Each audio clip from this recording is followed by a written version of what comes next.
morning, Unity. Please rise as you are able and join us in our opening praise songs.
Here for a celebration service. This is the time where you get to welcome each other in whatever way feels right to you.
experience the world as a living mirror, where nature and our inner lives reflect and inform each other with the elements of earth, air, fire, and water.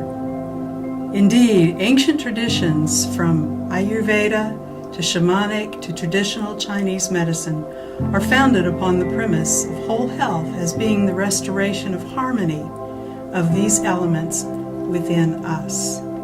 Learn how these energies correspond to our health, relationships, choices, and actions.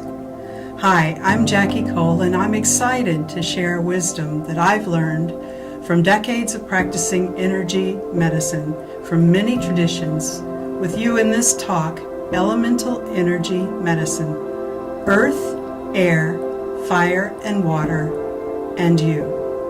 Join us on Wednesday, June 10th at 7 p.m. in the Unity Pyramid for an embodied experience where you'll explore how these elements express themselves in your own body, mind, and spirit, and learn simple, practical tools to support your own natural balance and vibrant well-being.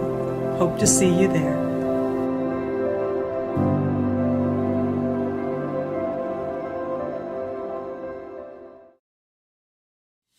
Hi everyone, I'm Debbie Mack, and on behalf of the leadership team of the Black Women's Circle at Unity of Houston, we would like to invite all the ladies who have been sharing in their experiences with rest and healing and deepening to join us as we recognize Juneteenth.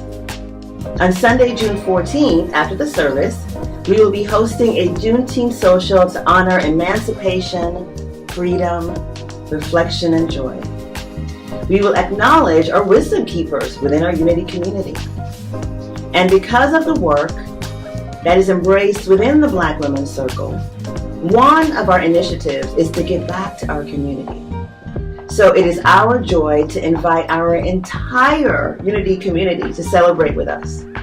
We'll have some small bites, we'll have some yummy ice cream treats, who knows, there could be a line dance. Anything can happen in that celebration of Juneteenth.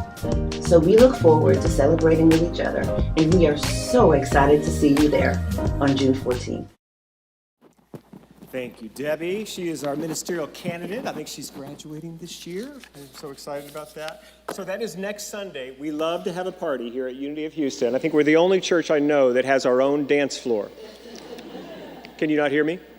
I'm on. Am I on? I'm Cameron. Under the... I have not touched it, so... we're good. Oh, it's the hugs. You knocked my microphone off when I hug you. That's what that is. So it's your fault. So anyway, that's next Sunday after church. We like to celebrate in a big way, and so everyone will be invited to that, and we'll eat and we'll dance, and it'll be a lot of fun. And we'll also honor Juneteenth in the ceremony, in the service next Sunday. This Saturday today, after service, is YFM promotion ceremony, and this is a wonderful thing. It's graduation time. As all of our kids are moving to the next class, we do a beautiful ceremony, and you're all invited to that too. And there's food. I mean, we feed you all the time around here. I don't know, it's great. But I'll be over there I won't be having a receiving line today because I'll be over in YFM to be part of that ceremony that's going to happen.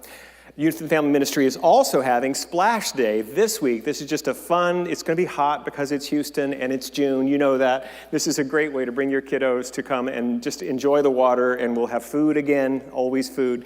And Stephen also wanted me to let you know there are some volunteer opportunities. So they could use a few more hands around this. So if you're able and would like to come and help our kids this Saturday, go see him or go to the YFM table in the lobby. And there are going to be water slides, slip and slides, games, hot dogs, chips, and soda. All right, I'd like to have our ushers come forward and start passing out these flyers for our next announcement. I am taking a sabbatical. I'll be here next Sunday, and then I'll be gone for 10 Sundays. So this is in my contract, and we talked about maybe delaying it because of Reverend Stacy's departure, and the board said, no, Michael, we believe in this. We believe that we have a good team in place. So starting June 21st, Reverend Shirley will be speaking, And then I'll be back in at the first Sunday in September. So here's the thing. We have a great lineup. We had to do a little shuffling after Reverend Stacy felt the call to move on, and so we had to kind of move things around, but we put together an incredible team. The board had asked me to go see if Reverend Jill Carroll was available. Not Reverend Jill Carroll, Dr. Jill Carroll, and she said yes. So we have, starting with Shirley, then we have Mark Anthony Lord, who was here last year in March and tore the place up. He is so dynamic. He's doing a 2-week series on metaphysical Bible that will just blow your head off. It's so good. So, and then we have Howard coming back to do Reverend Howard Caesar. My predecessor will be doing 2 weeks. We have Reverend Shirley, we have Reverend Cindy, Reverend Arthur Johnson, Reverend Kira Bear coming up from Bay Area. It's going to be a full summer. As a matter of fact, we've kind of backed off on a lot of other things. We always have midweek, too, with Reverend Shirley. That's always a wonderful thing to do here at Unity. A few other things going on during the week, but we're focusing on Sundays for the summer. So if you want to know what you can do to support Unity of Houston in my sabbatical, come to church. That's what we're going to ask you to do. Get here as many Sundays as you can support these amazing, great speakers. You will be blessed by it. And we do always have classes and a few events after services too. So that's the thing there. Let me know if you have any questions about that, but it's going to be a great summer. I'll be here next week, and then I'll see you in September. And here's the great thing about sabbatical. This is only my second one I've ever done. My outgoing email message says, don't bother. I will not be responding to anything that comes during this time. Reach out to me again or the church office anytime. So that way when I get back, I'm not punished by having 2 months of stacked up emails I've got to go through. But anyway, that's just me. I'm happy about that. All right, what else do I want to tell you about? I get that's really it. So I'd just like to welcome those who are here for the first time. And I've already met like 2 people today. Thank you, Elizabeth and Alex, for introducing yourself to me as being first-time visitors. I know there are more of you. What we'd invite you guys to do is go to the welcome table out in the lobby after the service. We have a gift for you. And there's also a welcome team headed by our lovely Cora Ledette, who is the most friendly person I know. If I could imagine anybody I would want to be welcoming people to my home or my community, it's you, Cora. So go there and she'll answer any questions, and her team will answer any questions you might have, can tell you about our campus and our programs. And if you're watching online, we'd invite you to fill out the online connection card. Lets us know how you found out about us, and it's there on all of the platforms that we live stream on today. We'd like to say that wherever you are in your spiritual path, you are welcome here at Unity of Houston. We have a special guest today, and I'd like to bring her up on the stage. Please welcome Reverend Jen Dickey.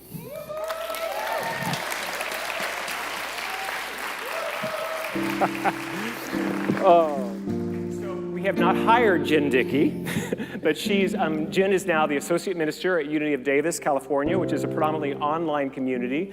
But her day job is that she works in the development department at Unity World headquarters, and we are in her territory. So she's working here this weekend, and she asked if she could come to church, and I said, can I put you to work?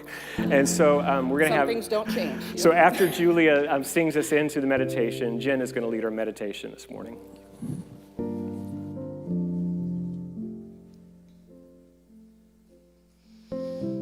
I softly close my eyes,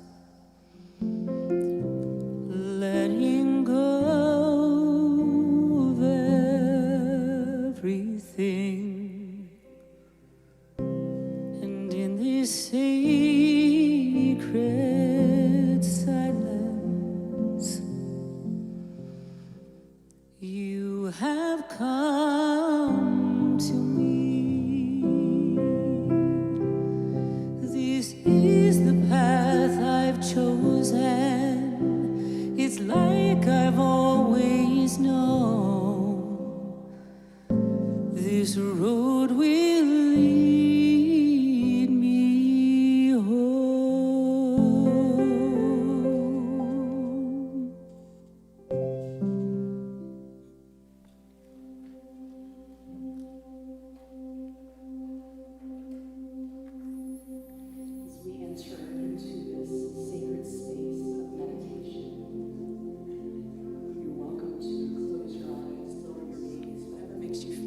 Comfortable, and we breathe in together the stillness,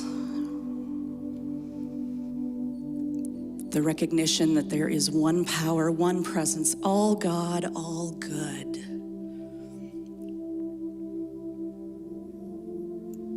What a gift to slow down and be in the moment.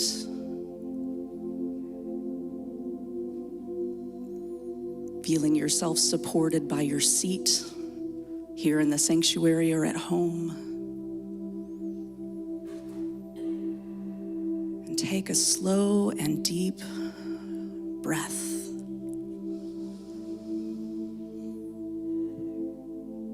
And release.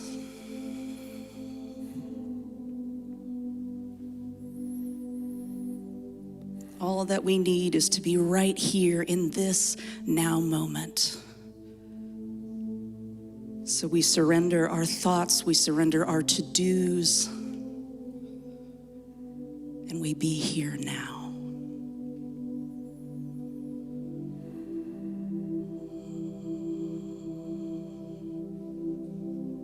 What I know to be true is that each and every one of us is a beautiful, beloved expression of the divine. And when we take that time to slow down, our awareness amplifies.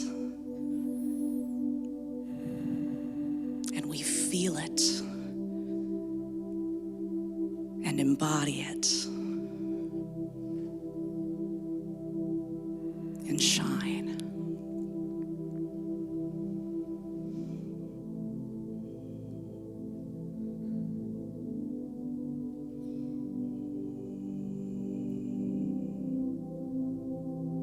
Continuing to breathe as we drop a little bit deeper into that heart space.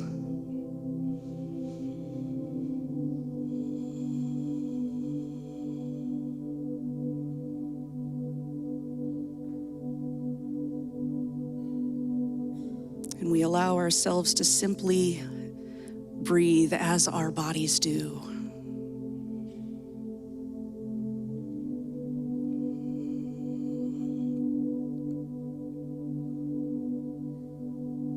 Continue to do that as we go and drop into this beautiful sacred space known as the silence. So we breathe and we rest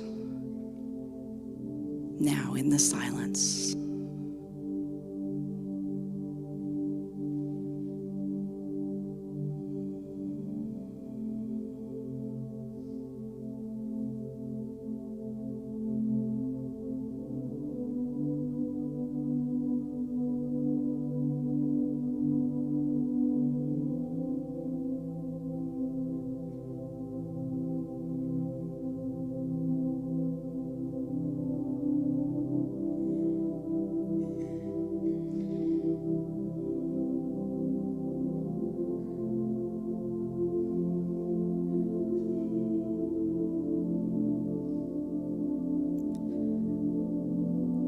God is here, and all is truly well.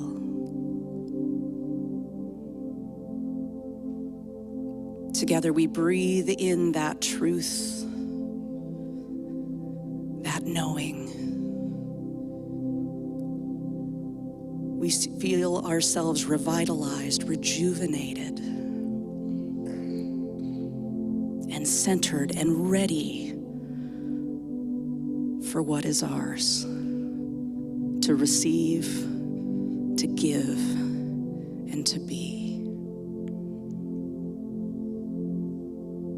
Feel yourself again supported in that seat, grounded, strong, sacred beings. For this and so much more, we are grateful. Thank you. Thank you. Thank you, God. In the name and the nature of the living, loving Christ. Amen.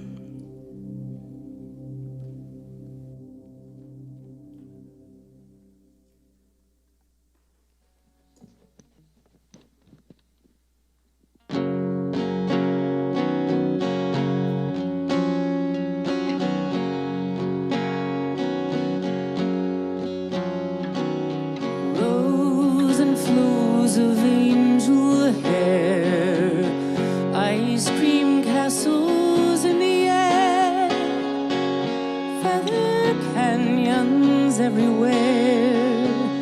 I've looked at clouds that way, but now they only block the sun. They rain and snow on everyone. So many things I would have done, the clouds got in my way. I've looked at clouds from both sides now, from up and down, and still somehow it's clouds, illusions I recall. I really don't know clouds at all.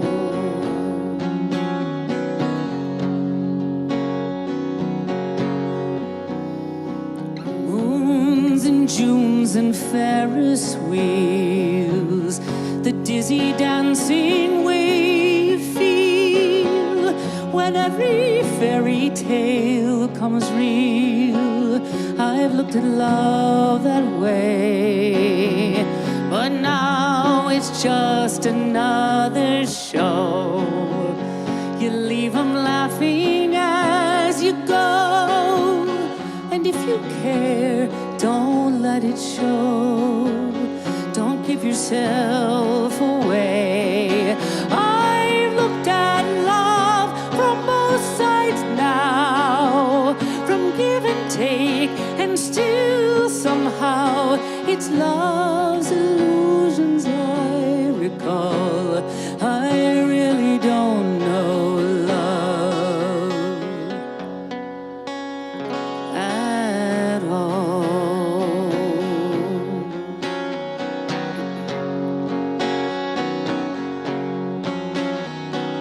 Tears and fears and feeling proud to say I love you right out loud. Dreams and schemes and circus crowds, I've looked at life that way, but now old friends are acting strange. They shake their heads, they say I've changed. Now something's lost, but something's gained in living every day. I've looked at life from both sides now, from win or lose, and still somehow it's life's illusions I recall. I really don't know life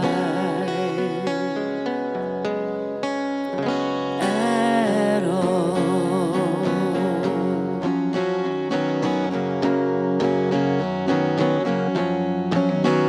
I've looked at life from both sides now, from up and down, but still somehow it's life's illusions I recall. I really don't know life at all.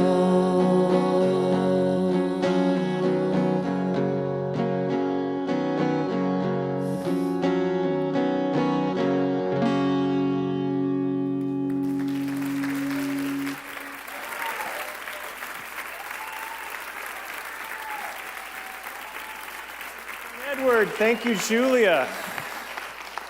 I love Joni Mitchell's music, and that was just exquisite. It's poetry, isn't it? Those lyrics, they're so deep. Not your normal pop music. You know, there's her music, her lyrics really are just, they take us to they understand the complexity of life. That song in particular says that life is not always one thing, that there are different ways of looking at it. I've chosen for my title today, and yes, maybe I was a little, I'm going to address why I need a sabbatical. It's called The Rhythm of Work and Rest. Reverend Barbara Brown Taylor says that we have replaced the natural rhythm of work and rest with the unnatural rhythm of exertion and exhaustion. That sound I just heard in the room says, you get it. We're all tired. It's a chapter in her book, An Altar in the World. It's a great book. All of her books are amazing. But this morning I rewatched a sermon she gave at a Presbyterian church in Minneapolis a few years ago. And she was saying, everybody I know is bone tired. She said, my 83-year-old mother is exhausted. And then told about, just what she's going through. And there's something about our culture that says we got to do it all. And my message today is for all of us, regardless of where we are in our stage of life. This is not something we get to when we retire or when we get to go on sabbatical. This is something we need to build in. That we do work. Work is holy. Work is like sacred too, It's like, work can be a 4-letter word, but I love it because I think of it like the great work of our lives or like a work of art. That's what we're here to express and create. And it does require effort and choice and action. Absolutely, it's all good. And especially when that work serves other people, that's fulfillment right there. When we get to use the unique way that God created us in service to the whole, that's beautiful. And we talk a lot about creating the life of our dreams here in this church, that we are empowered to manifest and demonstrate these spiritual principles as wonderful things happening in our lives. And we don't talk a lot about this other side, as Joni Mitchell would say. We have to stop, too. Sometimes we just got to rest. So I couldn't find a joke, maybe that really fit it, but the internet is my friend. And so this is the platform formerly known as Twitter. I love this one. My kid lovingly posted a "Do not disturb, let mom sleep" sign on my door last night, and then opened the door every 5 minutes this morning to see if I was awake yet, in case you were wondering what my Mother's Day is like. This was a good one, too. Welcome to adulthood. You're always sleepy unless you're trying to go to sleep. This one I really loved. I just found out it doesn't matter how early I go to sleep. I just don't want to go to work. This woman, this is a mom, she said, my toddler's reported explanation for difficulty sleeping tonight. I want to go to bed, but I'm just having too many good ideas. And this one I thought was funny. One time, I called the cops on my own party because I was tired and wanted to go to bed. Isn't that great?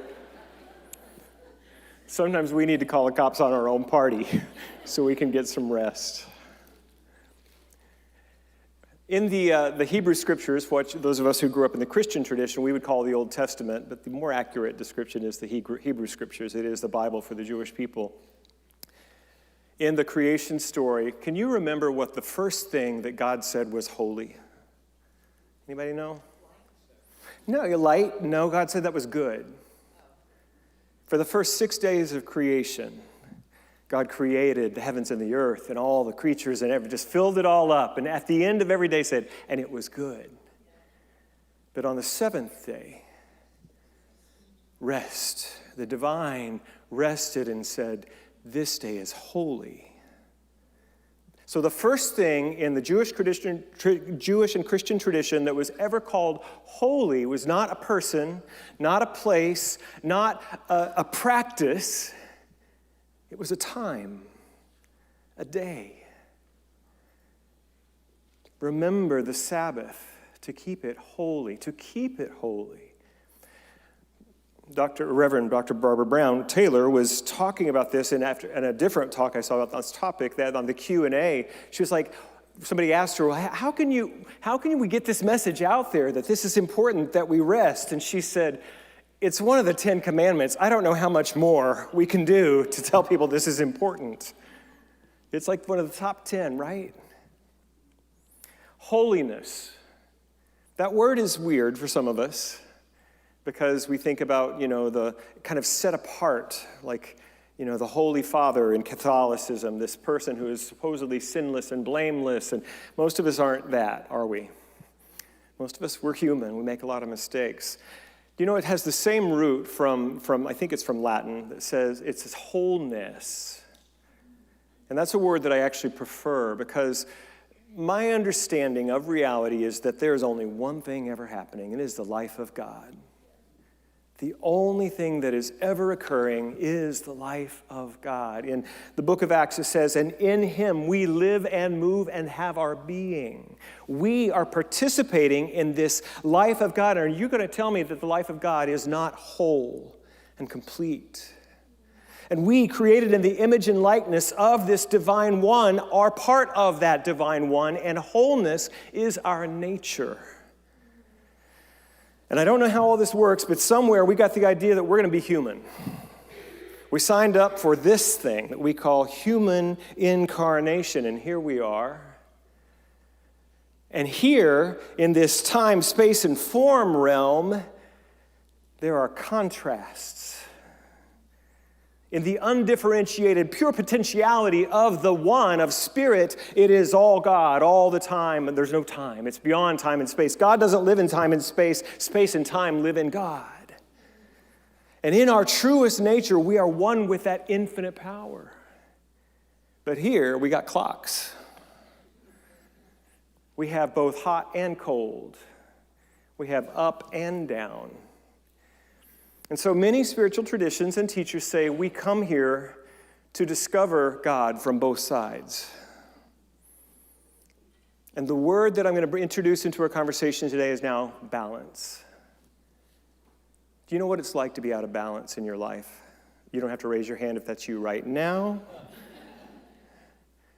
I have experienced it in big ways in my life, where my life was just falling apart. And yet I would keep doing it my way more and more, thinking that'll fix it. You know the definition of insanity, right? Came from recovery, doing the same things over and over again, expecting a different result. And I have been out of balance in major ways in my life, around my addiction. I've talked about that a lot, around my money, around relationships, around the way I'm caring for my physical body. In other ways, I have been really out of balance. And so what I've learned is that it's often not, well, I've been doing it this way, now I'm going to completely do it this way. It's moving. Balance is not a static state that now we have everything where it's supposed to be forever. Balance is like, I'm going to steal this from my minister and mentor for many years, Reverend Dr. Petra Weldes. One day she said this, and it just blew my mind. She's like, we think balance is standing in the middle of the teeter-totter and nothing moves. But what balance is we go to whichever side is needed. Now we go over here. And so many of us are exhausted and depleted. And what is needed for so many is a return to the holy rhythm of work and rest. And I'm talking about rest on so many different levels. Mostly in our mind. I'd like to read this from Mary Oliver. I think this is the third week in a row that I've read Mary Oliver poems. There's something about this woman's ability to see the world and then put it into a few lines of poetry just inspires me. Who made the world? Who made the swan and the black bear? And who made the grasshopper?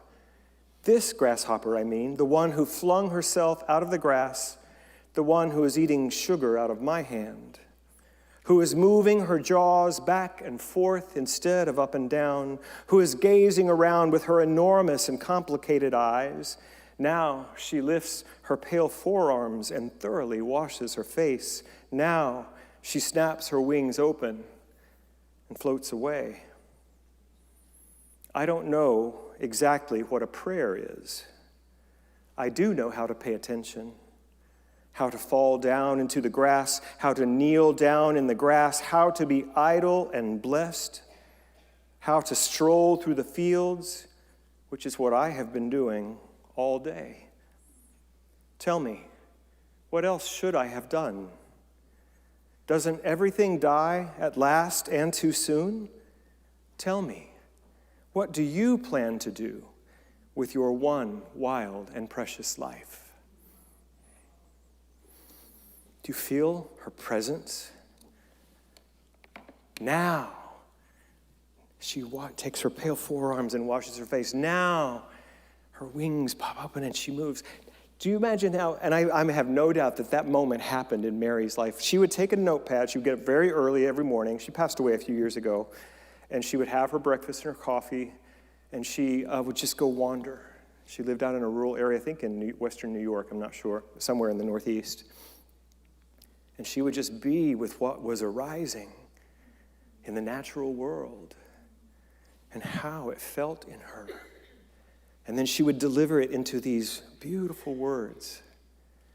Most of us are not paying attention enough to what is here and happening. We're also not getting enough time out in nature, which is something I plan to do a lot of on my sabbatical.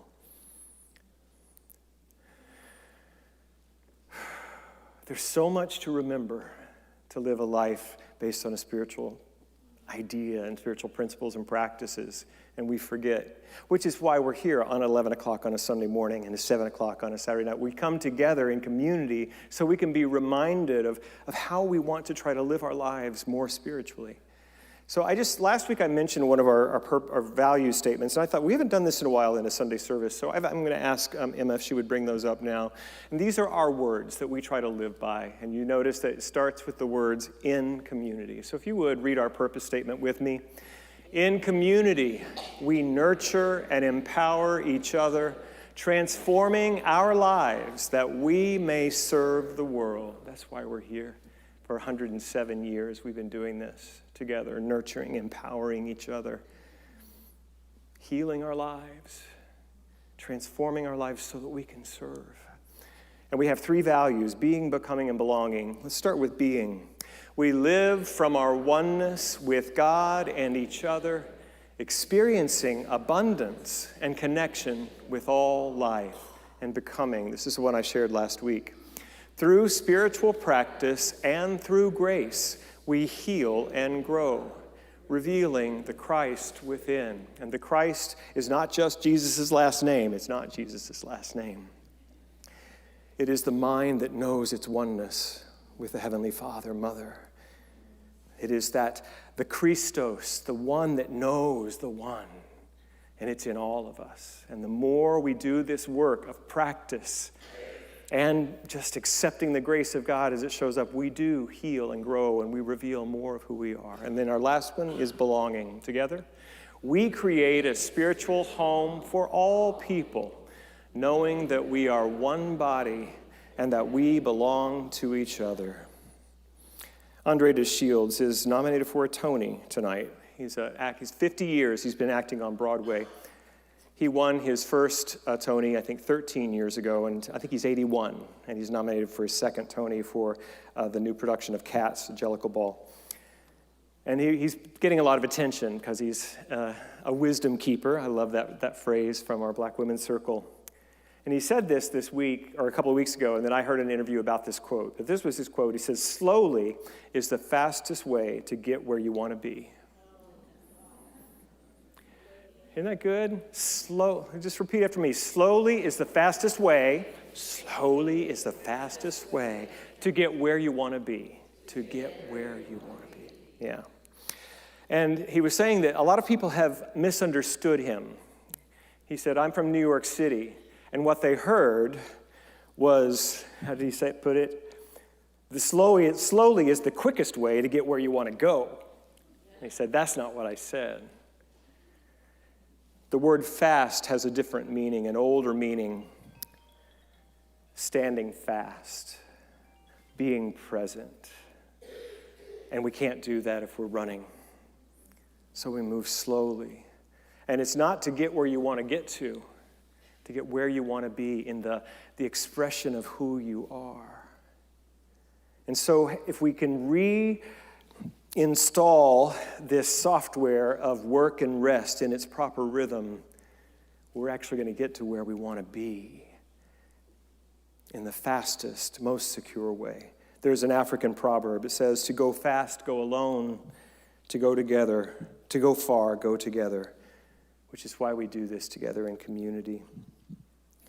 But how do we stop? I was sharing my points with Jen before the service. She says, stop what? I said, everything. How do we stop that which is keeping us from stopping? When's the last time, as Mary Oliver said, that you knelt down in the grass? When's the last time that you had... So this has been one of my spiritual practices lately. If on a day off, I'm resting, and I've learned to do that. And often I'm, watching TV or catching up on something, and I've noticed, that's too much activity. So I turn off the TV, and then I'll listen to some music, and I'll be reading a book. And then I thought, no, even the music is too much. Then I'll just be reading my book. And then I just want to put that down. I just stop. And I'm not meditating. I do that earlier in the day and some other times, but no, I'm just stopping. And as long as I need to.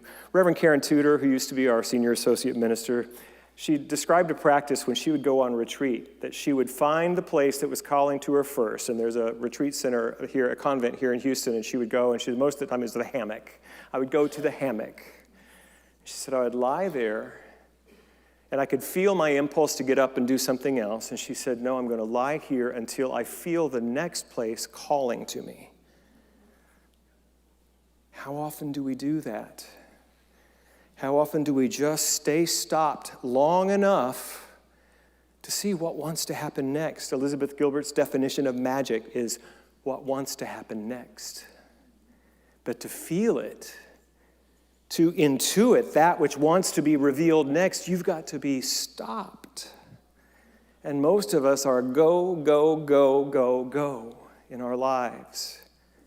So I'm going to invite you into the practice of stopping. Karl Barth is a great Swiss theologian, and he once wrote this: a being is free only when it can determine and limit its activity. That's the opposite of what we teach here on Sunday mornings most of the time. We always say, you're unlimited. You can go and do and be anything you want. And what this great theologian is telling us, we're only free when we set limits ourselves. I can't do everything. We actually don't teach in Unity that you can have everything you want. Did you know that? We do teach you can have anything you want. But you can't have everything. There's not enough time. And the fastest way to get where you want to be is to go slowly. Take time to limit your own activity for the health and wholeness of your soul and your mind and your heart and your body. We just can't keep adding things to our lives. So Sabbath, we think, is this the Sabbath? Well, it isn't really. Did you know this? This Barbara Brown Taylor woman, if you don't know her, she's such a great teacher. She left ministry full-time to go be a college professor. She's a great teacher. She said Sunday was never the Sabbath.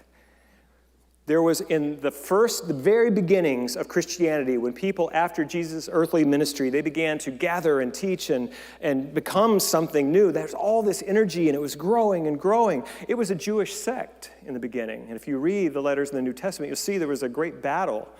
Do you have to be circumcised? Do you have to keep kosher to be a Christian? All of this was going on, mostly between Peter and Paul.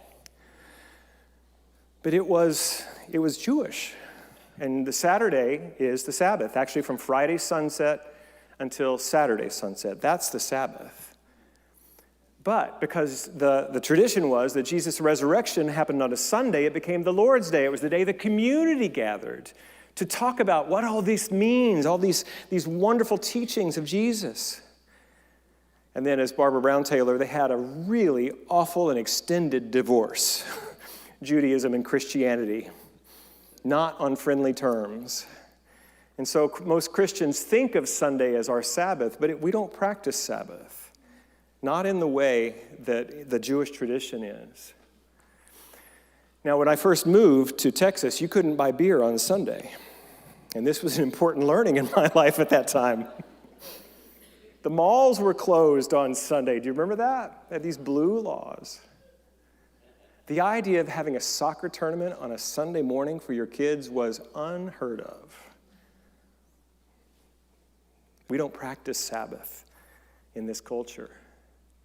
We don't.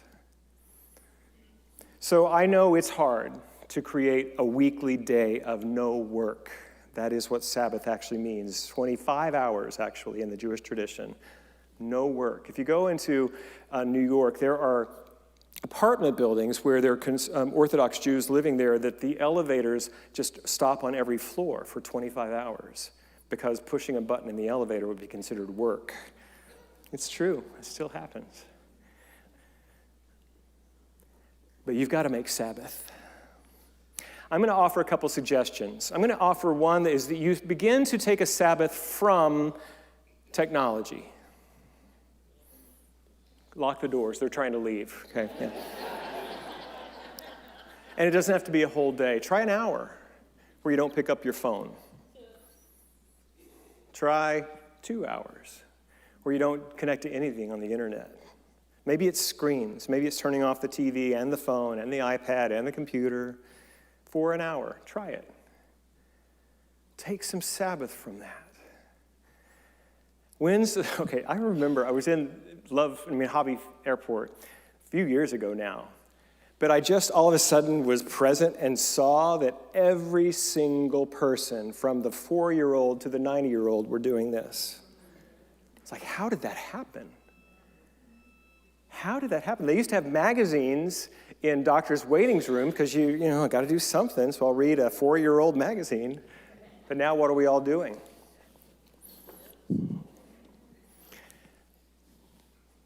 We can't let ourselves be still. And I don't know what yours is. If it's checking, ESPN is high on my list. I got to see what the scores of the games are, where are the standings of my teams. I don't know what yours are, but there's something that we are often reaching for those phones rather than just taking some time, consciously directing ourselves to be present, to just sit here. Shall we do that for the next 15 minutes right here? No, I'm not going to do that. Sarah says, no, we're not going to do that.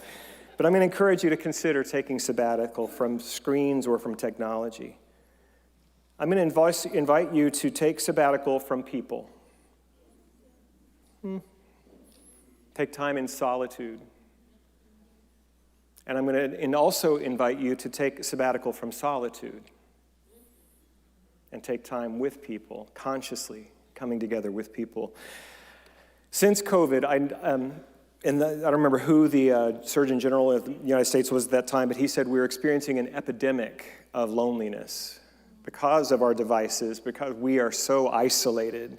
We think we're connected because we know what our third-grade girlfriend is doing with her third husband. I mean, we think we're on Facebook. We think we're connected, but we're really not. We're really not. So I'm going to invite you to consider taking time, consciously directed time with people. Join a spirit group. We have upcoming this summer, we have sacred wisdom groups. They're more like classes, and they're more practical, and there'll be a facilitator, a teacher. I know my dear Maggie Cole is going to do 2 of them this summer. Be looking for those, but find a way that you can be with people. Some of those are in person, some are online. It counts to be with people. But I'm going to encourage you to be with people in the same room. So those of you who are here today in person, you get 100%. You get a gold star from your pastor today. Thank you because you're doing that. Yeah, let's give ourselves a hand. Don't we feel a little superior? We're here. We're doing it. We're with people. And we're not to shame or blame anybody. But I know some of you want to come, but you don't. And I'm going to encourage you to take a sabbatical from your aloneness and come be with us. A couple hours on a Sunday. Maybe just an hour for the service. Our service is 70 minutes. It's not an hour, so don't think I'm going long every week. When I was in Ireland on my first sabbatical, there was no internet and no television in a 350-year-old cottage in a village of 400 people. I took a lot of walks on this tiny little peninsula where I could see the sea, the Irish Sea, and on 3 sides. Boy, did I slow down. So this year is going to be a little different. I'm taking a couple of weeks vacation before my actual sabbatical. As some of you may know, I turned 60 recently. And I've got this group of college friends, there are 5 of us that have been friends since we were 18 and 19. And the last 2 of us turned 60 this year. So we're all going to Italy for 10 days. And I'm very excited about that. And I didn't like to stack the vacation right next to the sabbatical, but with everybody's schedules and all their partners, that's the only time we could do it. So that will be vacation. And then I come home and be traveling with my boyfriend to Mexico. We'll have 3 weeks of travel, and he's going to show me the places where he grew up and things like that. And then I'll be doing, so that part of it is kind of sabbatical. I will be experiencing a new culture, going to places that he's never been either, in different states, and just letting that be an experience for me. But then he comes back, and I'll be about 5 weeks on my own there in Mexico. Now, I'm going to be a minister in residence at Unity of Ajijic. So I will do a little bit of work. On the Lord's Day, I'll be working. I'll be doing their Sunday service, and they're going to give me a rent-free casita. And for the rest of those weeks, what I plan to do is just a lot of nothing. A lot of sitting, a lot of quiet, a lot of rest. I doubt that there's a TV in that casita, but I'm going to keep it turned off as much as I can. Last thing I want to tell you is that you don't have to put down your life. You don't have to put down your obligations. You don't have to put down your relationships. You don't have to stop doing those. That's life. We're here to do all of that. But to honor this rhythm of work and rest, we sometimes just need a new way to carry it. I'll tell you that when COVID hit, and we were already facing some tough things. Well, the biggest thing that we faced in church is that there is this huge cultural trend away from it. There are soccer tournaments now on Sunday mornings. People are just, they're not going to church in the way they were. So we're working really hard. How do we get people engaged? How do we get them here? How do we do that? And we were 10 days after Hurricane Harvey hit Houston was when I became senior minister. So we had a lot going on with that. And it's a big thing when a 34-year beloved senior minister retires. That's a huge thing. So we were dealing with that I'm not Howard. And we had a lot going on there. And then COVID. And we couldn't gather anymore. Oh my gosh. How are we going to do this?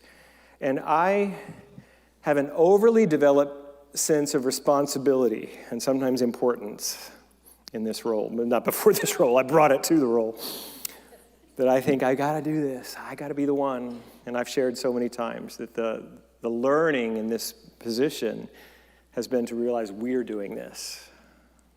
The power of God moving through us as a community is what's doing this. But I do hold a singular role as the primary leader. And so there is a responsibility about that some things are just mine to do. And sometimes they're not easy things to do, but they're mine. It's my role. And so I remember when I was just being crushed, how do we keep this church alive when we can't take an offering? How are we going to do that? Just when we can't gather, how do we do it? We were calm, just all the things we were trying to do to keep us together. And I live in one of those tall, skinny townhouses in Montrose. I don't share a wall with anybody, which is good because I'm playing my piano at 4:30 in the morning on Sundays, getting ready for the day.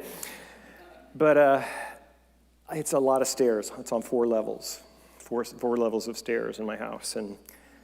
And I was working with a prayer partner. She says, maybe it's not that this burden is yours. It's yours to carry, but maybe there's a different way. Hikers, what they're really good at is getting the pack packed correctly. So it's sitting better on your frame, and you're better equipped to carry the burden. And I just saw myself with a backpack going up and down the stairs in my house. I didn't actually do it. And I began to feel how can I hold this differently? And then I remembered something Jesus said in Matthew 18. Come to me, all you who are weary and burdened, I will give you rest. Take my yoke upon you and learn from me, for I am gentle and humble in heart, and you will find rest for your souls. For my yoke is easy and my burden is light. I'm still studying on it. But I will tell you, a lot has been revealed about this. There are things that are mine to do in this role, in my job. There are things that are mine to do as a dad of a beautiful 14-year-old girl. There are things to do in my life as a friend, and I have things that are mine to do. It's my burden, if you want to use that word. But how am I holding it spiritually? With a sense that I'm the only one that can do this thing? Or a sense that maybe I can open and allow Spirit to move through me, I can be listening with my intuitive nature. How am I to be? What am I to do? And I'll tell you, I've had a bit of a pretty big revelation around this recently. And what I'm discovering is that I'm able to do even the difficult things that my job requires and be fully present, to have whatever conversation needs to happen, and just be present and know that how people are receiving this or what they do with it is not my responsibility. I can be here engaged, doing what is mine to do without taking it all on. So I'm not saying I'm Jesus, but I'm saying I finally understand what he said. That when we are in the Christ mind, we are fully present here, and we do the things that are required in our human beingness and doingness, but we're not carrying all of that load and all that weight. This same idea is also in Isaiah chapter 40, verse 31, from the New International Version. But those who hope in the Lord will renew their strength. They will soar on wings like eagles. They will run and not grow weary. They will walk and not be faint. The word hope, as it's translated there, most of us know the King James, those that wait upon the Lord. And the word in Hebrew there is kavah. And it has several shades of meaning. Hope is the primary one, actually. It's the most used one. But there's another that says look to, as in expect. And this is what Jesus was talking about. Come to me, all you who are weary and heavy laden. Come to the Christ. Come to the part of yourself that knows that you are not alone. That you are supported by the very power of creation itself. That you are loved with a love beyond measure. You are not alone. And whatever you need will be delivered into your hand if you trust that you are connected. You will be guided to the right steps to take. You will be guided to the right questions to ask. You will be guided to the right person to help you. This will happen if we wait upon, if we turn to the spiritual nature of reality rather than our figuring it out mind. Because mine can't figure it all out. And I have a master's in consciousness studies. So if I can't figure it all out, I bet y'all can't either. And we were never intended to. I'm coming to the piano. A few weeks ago, for our Taizé service, Reverend Shirley asked me if I could learn a setting of that verse from Isaiah, and it was lovely. And she said, or just make up something new. And so that was all the permission I needed. So as we move into prayer here at the end of my message this morning, I'm just going to sing this a couple of times and just join me. It's really simple, a little simple chorus from Isaiah 40:31.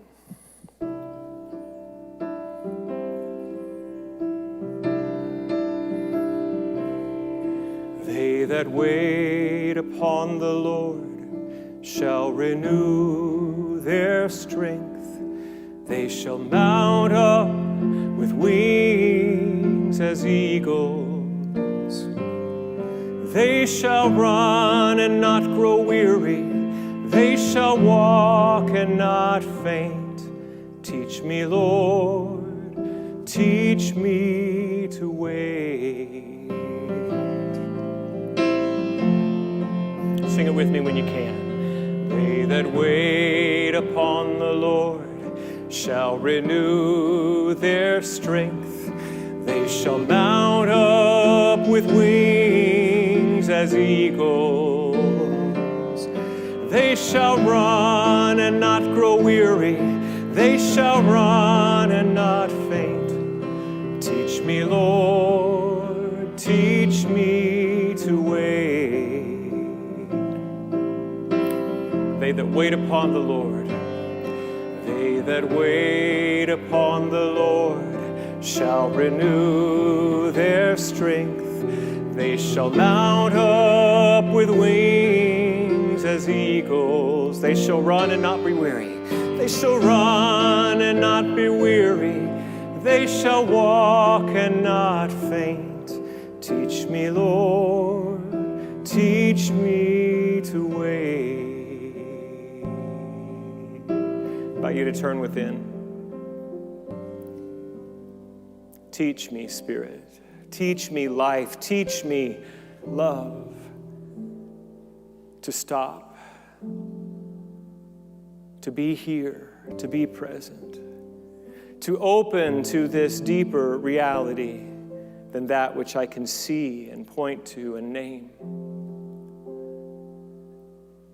Allow me to move beneath the surface condition and recognize that beneath it all, I am held, I am loved, I am lifted, I am guided. All that I need is mine. When Jesus told us to seek first the kingdom of God, that all other things will be added to us, this is the path of rest in the Lord. This is the path of wait upon the infinite wisdom.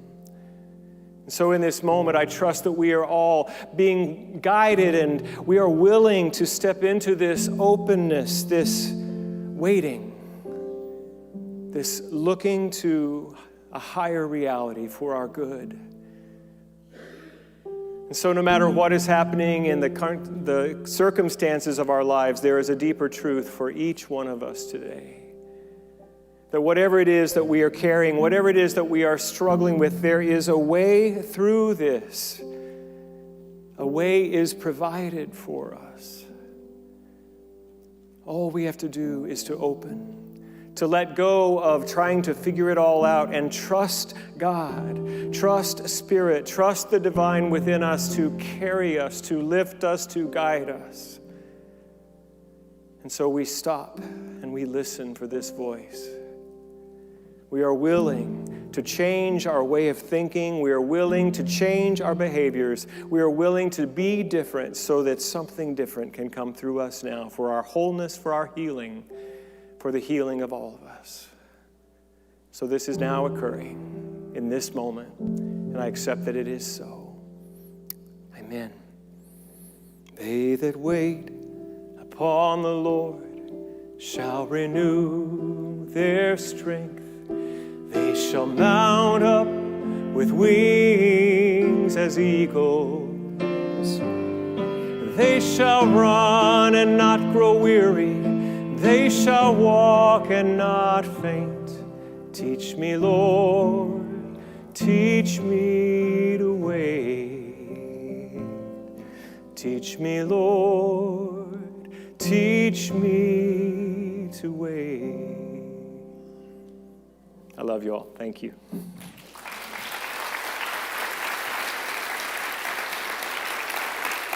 Thank you.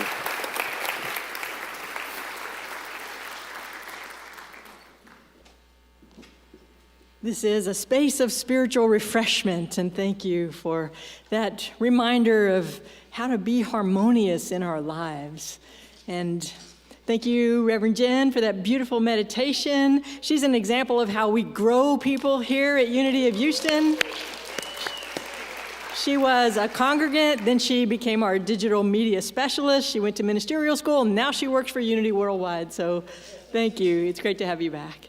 This is our time when we give our gifts, our resources to this ministry to help us continue to nurture this light within our own beings and to allow that light to shine out into the world. So thank you for who you are and what you give to keep us going. Let us hold our gifts in our hearts, in our hands, in our minds, and bless our offering with this prayer.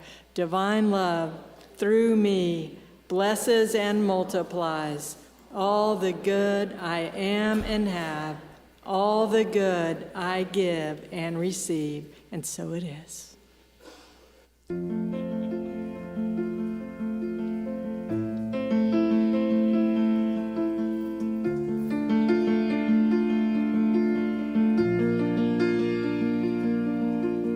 I keep fighting voices in my head that say I'm not enough.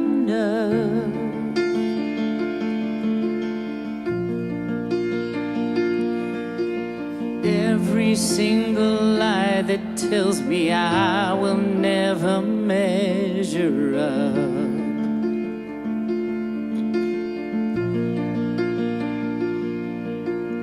Am I than just the sum of every high and every low.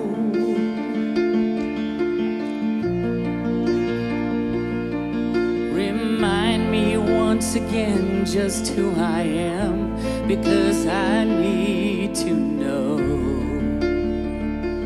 Ooh, oh, you say I am loved when I can't feel a thing. You say I am strong when I think I am weak. You say I am held when I am falling short. And when I don't belong, you say I am yours. And I believe, oh, I believe what you say of me. I believe the only thing that matters now is everything you think of me.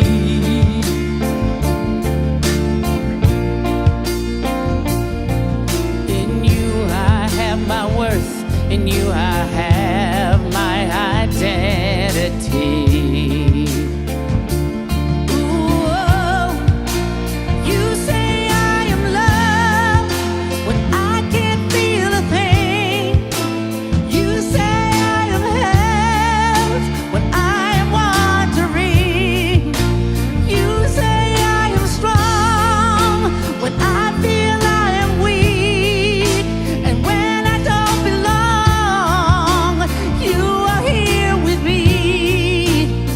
And I believe, oh, I believe what you say of me. I believe. Taking everything I am and laying it at your feet.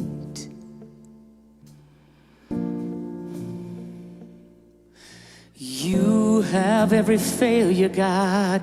You have every victory. Oh, you say I am loved when I can't feel a thing. You say I'm strong when I think I am weak.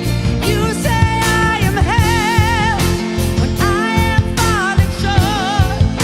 And when I don't belong, you say I am yours.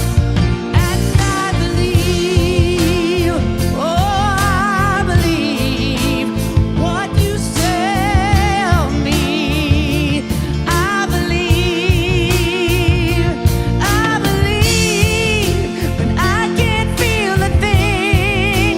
You say I am loved when I am wandering. You say I am yours when I am falling short. And when I don't belong, you will take me home.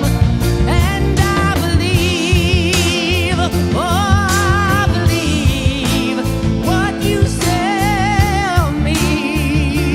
I believe, I believe what you say of me.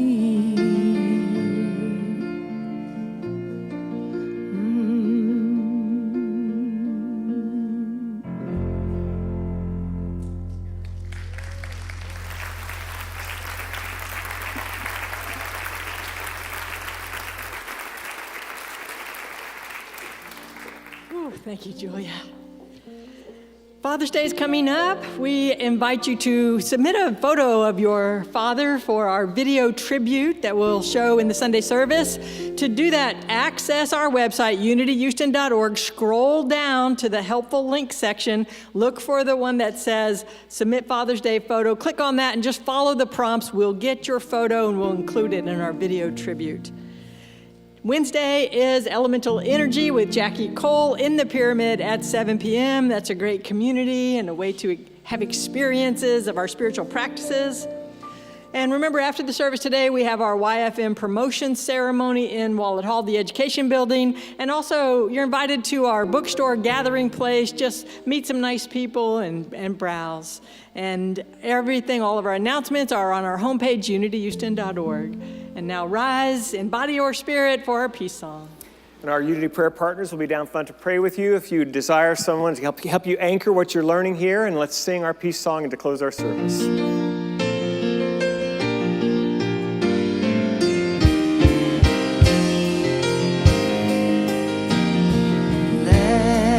There be peace on earth, and let it begin with me. Let there be peace on earth, a peace that was meant to be, with God as creator. Family all are we. Let me walk with my family in perfect harmony. Let peace begin with me. Let this be the moment now. With every step I take, let this be my joyous vow. To take each moment and live each moment in peace eternally. Let there be peace on earth, and let it begin with me. Join me in the words of our prayer for protection. The light of God surrounds us. The love of God enfolds us. The power of God protects us. The presence of God watches over us. Wherever we are, God is. And in this moment, we proclaim God is good all the time.